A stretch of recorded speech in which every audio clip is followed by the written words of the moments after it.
வணக்கம். இன்னைக்கு நம்ம என்ன டாபிக் பார்க்க போறோம்னா, படிப்பில் தடை தாமதம் யாருக்கு ஏற்படும்னு சொல்லி பார்க்க போறோம். ஒரு ஜாதகத்துல லக்னத்துக்கு 2ஆம் இடம் என்பது ஆரம்ப கல்வி குறிக்கக்கூடிய ஸ்தானம். லக்னத்துக்கு 4ஆம் இடம் என்பது நடுநிலை கல்வி குறிக்கக்கூடிய ஸ்தானம். லக்னத்துக்கு 5ஆம் இடம் என்பது கல்லூரி படிப்பை குறிக்கக்கூடிய ஸ்தானம். ஒரு ஜாதகத்துல லக்னத்துக்கு 2ஆம் இடத்துல சனி, ராகு, கேது, செவ்வாய் போன்ற பாவ கிரகங்கள் இருக்கும்போது அந்த ஜாதகருக்கு ஆரம்ப கல்வின்னு சொல்லக்கூடிய 1 முதல் 6ஆம் வகுப்பு வரை படிக்கக்கூடிய காலகட்டத்தில் படிப்பில் தடை தாமதம் மந்த நிலை ஏற்படும்.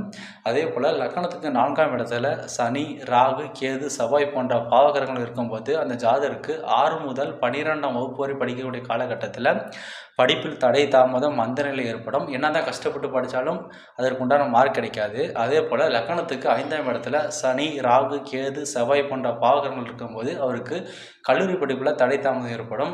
அதாவது படிப்பு முழுமையாக முடிக்க முடியாது. அரியர்ஸ் போன்ற பிரச்சனைகள் ஏற்படும். அது மட்டும் இல்லாமல் ஒரு ஜாதகத்தில் கல்விக்குண்டான காரகர்கள்னு சொல்லி பார்க்கும்போது புதன் பகவான், அந்த புதனுடன் ராகு, கேது, சனி, செவ்வாய் போன்ற பாவகிரகங்கள் சேராமல் இருக்கணும். அதாவது லக்கணத்திற்கு 2, 4, 5ஆம் இடத்துல பாவகிரகங்கள் இருந்து புதன் பகவான பாதிக்கப்படும் போது அவர்களுக்கு கல்வியில் தடை தாமதம் ஏற்படுகிறது. இந்த வீடியோ பிடிச்சிருந்தால் like and share and subscribe பண்ணுங்கள்.